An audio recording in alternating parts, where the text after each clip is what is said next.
We're putting out a stellar product that is high efficiency, the highest technology out there that you can put in an HVAC system. So we sort of owe it to the market to make sure that we have trained people that can work on it. Welcome to Did You Know, the ESCO HVAC podcast, the show where we explore the cool, the hot, and the everything in between of the HVACR industry. Each week, we dig into the innovations, the insights, and the inspiring stories that power our trade, from the classroom to the job site and beyond.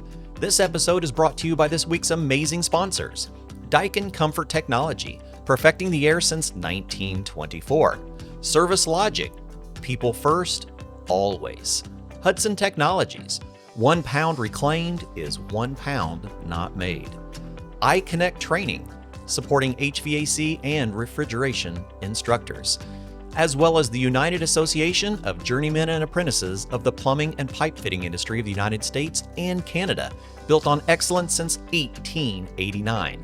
Whether you're just getting started or you've been turning wrenches for decades like myself, there's always something new for us to learn.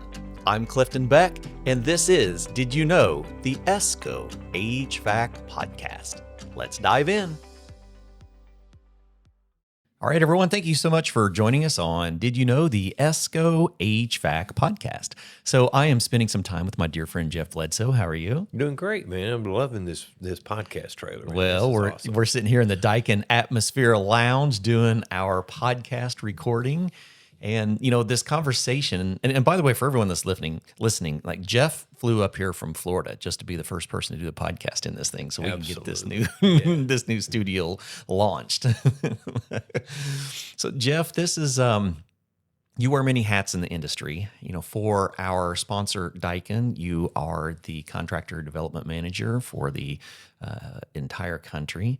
So you're hopping around doing that. You're doing a lot on your own, though. A lot of giving back to the industry. Tell us a little bit about that before we even get started. Well, one of the cool things in the last week, I was at the MSCA conference, and we have now sponsored the Convoy of Hope with the MSCA. Okay. It's a faith-based organization that responds to natural disasters, whether they're here and they're in 40 countries. Wow. And the nice thing about that, when they told me that, I looked at them and smiled. I said, well, we're in like 176. Yeah. So, but for even, I think some of the stuff that we packed at the kitting process last week is going to wind up in Jamaica. Really? For that natural disaster. Yeah. For the hurricane. And it's just it's a hygiene kit with soap and toothpaste and shampoo and stuff like that. And we packed 5,400 kits in 2 hours. Wow. Because the MSCA is really behind the charitable giving. You know, they know that the industry's been good to them, and this is a way they can give back to people. So, you know, that's kind of the theme for this podcast is, how did we get here? No lie. Even just you and I, when we first met, I wasn't in this role. Yeah. You know, I was a national accounts guy for Daikin, covering Johnstone. And now I've moved into this role with contract development, and I'm heading up the EPP program, which are all our educational partners across the country, with schools and the UA and places like that. I didn't dream when I started with Daikin. I just celebrated my 19th anniversary. So I've been here for a while. Right. And when I met you, you were at Johnstone as a trainer for, training on Daikin. Yep. And it's amazing how our careers take us, and the things and the people we get to meet and the things we get to do. It's very cool. I think that's the reason we wanted to do this podcast, was to encourage people that, like, wherever you are, that's just where you are right now. It doesn't have to be where you're going to be in the future. There's so many avenues in this industry. You know, I look back, and 8 years ago or so, I was turning wrenches. You know, I had no idea I would be doing anything other than turning wrenches. But when I finally took that step of faith and kind of stepped out of my comfort zone and decided to do something different, it changed things for me. Very much so. That's one of the things, and when I'm privileged enough to get to speak to trade school students around the country, I always tell them, always do more than you get paid for. Yes. I said, somebody will take notice. Absolutely. And you never know where you may wind up. And I was thinking about you and I when I said that. Yeah. I mean, like, would you have ever imagined when you got into this trade? Like, how did you get into HVAC at all? Oh, well, many years ago, I went to trade school in Pensacola, Florida, Georgetown Votech. Awesome. And taking major appliance and refrigeration repair, because I was going to start my own business in Pensacola. Okay. And one day while I'm in class, my instructor gets a call from a company called Tempaco, which he happened to know the owner. They're a small franchise group. There's still some of them in Florida. Right. And they do oil, gas, and HVAC. Okay. And this guy needed somebody on the counter. Not only did I find out I was good at sales, I liked it. And I never looked back. Didn't start that business I was going to, and I've been in the industry for almost 40 years now. Isn't that crazy? So many of our students, when we're teaching them in class, typically we're teaching them to be a mechanic, but not realizing that there are so many other opportunities in this industry that could take you amazing places. Yeah, and how I wound up at Daikin is my best friend, Dave Lucas, was my Bell and Gossett pump rep when I was a wholesale distributor in Pensacola, Florida. Okay. And now he was one of the first 6 people hired at Daikin. And when this position came open, I was the guy he wanted to hire. Right. So I was like, hey, where are you going? What are you doing? Exactly. And that's how it happens. Exactly. So November 1st every year, I call him and thank him. Sure. I can imagine, because, just think about that kid going through trade school, right? Would you have ever thought that you would have came out of school and then ended for up the largest guy in the world? Exactly. No, never. But you never know where your path goes. Yeah. And as long as you're working hard and treating people right and being kind to people take notice. Yeah. And you're conscientious about your job, and you have that servant attitude as well. It is. Because it's all about that. And I tell people all the time, I said, support is not convenient.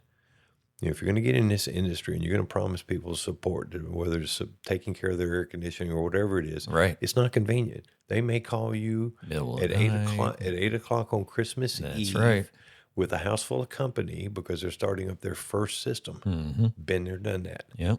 And the good thing about that is, because I took that phone call, he put Daikin equipment in 250 locations over the next 2 years, right? Because of that one night. Yeah, it's really about.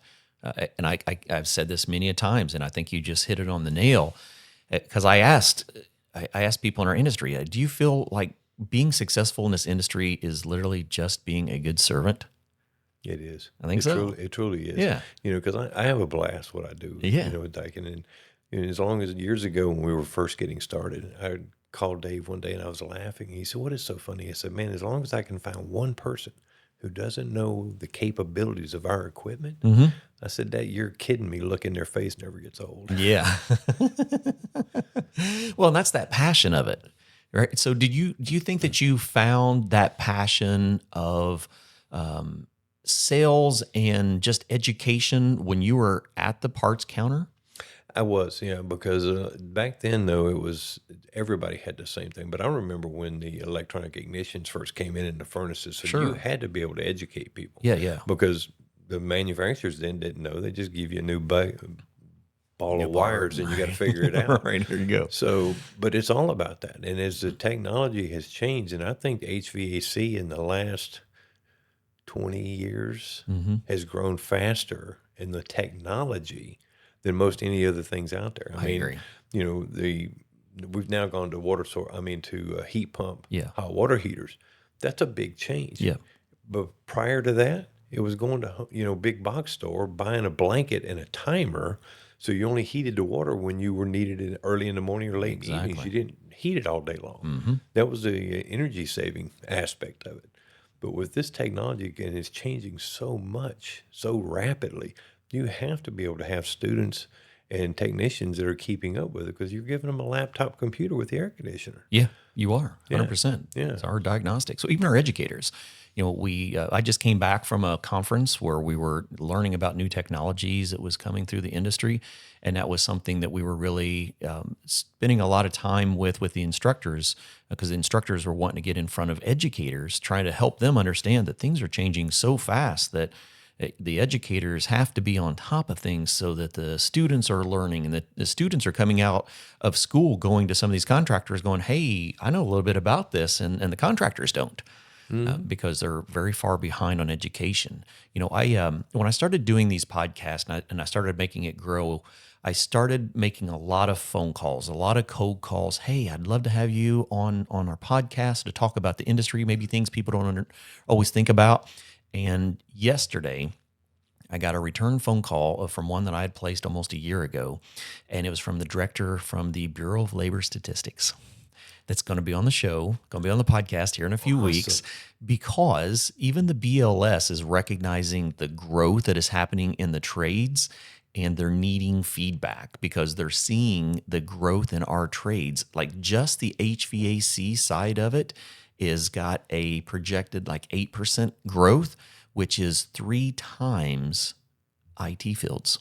Wow. Isn't that crazy? That is crazy. And I'll tell you, we did a beta marketing campaign with a school a few years ago, and they had 2 classes at that time, and they were struggling to fill them with students. And when we did the beta test with them, marketing campaign, we put it on bus stops and on buses and stuff around. Oh, really? And talked about within 3 years you could be making this number of dollars. What you could do. Well, in the 6-week period prior to that, in the prior year, their website got 1,800 hits. During the 6 weeks that we did this campaign, they got 28,000 hits. Now, that's a big difference. Now, 2 years later, they now have 7 classes, and they're all full months in advance. Isn't that crazy? So, and somebody asked me about what I attributed the new found interest. Yeah. And I said, I honestly think it's COVID and the so-called pandemic that they had, because people were sitting at home, losing money. Some of them got fired. And they were watching those tradesmen go up and down the street. They didn't. They were still busy as can be. They did not miss a lick. Yeah. And they said, "So why do I need to do this?" You know, and it's really created an interest. Even I was at Lincoln Tech here in Indy just a couple hours ago. They started with 6 students last year. Now they have 170 in the HVAC class. Okay. Oh, well, that has grown significantly. Yeah, in a year. So it's taking off. So. Goodness, that's a huge jump. It is. Yeah, I know they just opened that facility, but I mean, that's a lot of students coming through already. And it looks really good because it's full of Daikin equipment. There you go. And they're another co-sponsor of the the studio. Right. Lincoln Tech is. Yeah, so we'll be spending time at their schools and a variety of others. And really, it's about preaching this message that our industry has some amazing opportunities in it. I've seen many articles lately that the next millionaires are going to be tradesmen. I believe it. I do as well, because when you look at taking the technology that we've got now and the skill set and the mental acuity it's going to take to maintain that and keep up with it and paying attention to the detail, because of the fact there is a computer in this thing, you'll be able to write your own ticket pretty much going forward, because it's going to require the skill set that our grandfathers didn't have. Yeah, exactly. And the fact is, my favorite go-to line is like, we've got a 2025 Ferrari. We're not selling 72 VW bucks. That's so true. And you're not working on them. No, not the same. Absolutely. They are absolutely not the same. Yep. So that's going to help elevate and just extend their capabilities as far as monetary. Yeah. But the fact is, no matter where you get into the industry, you still got to pay your dues. You do. You got to put some time in. That's what some of these youngsters and the students are thinking. Oh, I can make a lot of money doing this. So you can't go into it with that mindset. You have to pay your dues.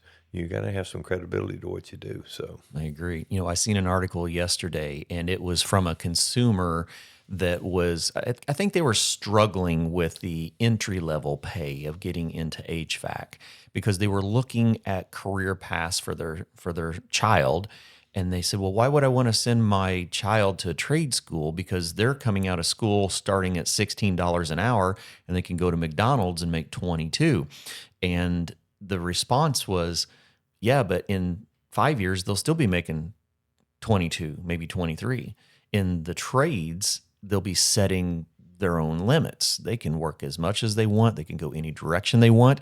If they don't progress, they may still be down there in the lower pay, but in a few years, they're going to be able to escalate their opportunities and their pay, and then relook at all the different opportunities that they can do. It just continues to grow. You've partnered with the UA, which is, a lot of our commercial HVAC and refrigeration. They're another co-sponsor of the studio. You could come out of a trade school, work with a union like the UA, partnering with Daikin, and you can be making 6 figures in no time flat. Easy. Yeah. And the fact is, when somebody invests in the money for the technology and the energy savings and stuff with this type of equipment, when you've got a 27-story building and it's a week before Christmas and you got like 14 apartments that have no heat, you need a competent guy Absolutely. to go fix that. Yep. Because you got, I mean, those owners, they have a lot of money invested in the equipment and the building. And it's not the Johnny come lately that can go in there and work on it. No, not at There's all. no more flipping through the yellow pages and starting in the A's in the HVAC to call somebody to come work on this, because right. they'll go out there and look at it and go, I have no idea what this is. Start.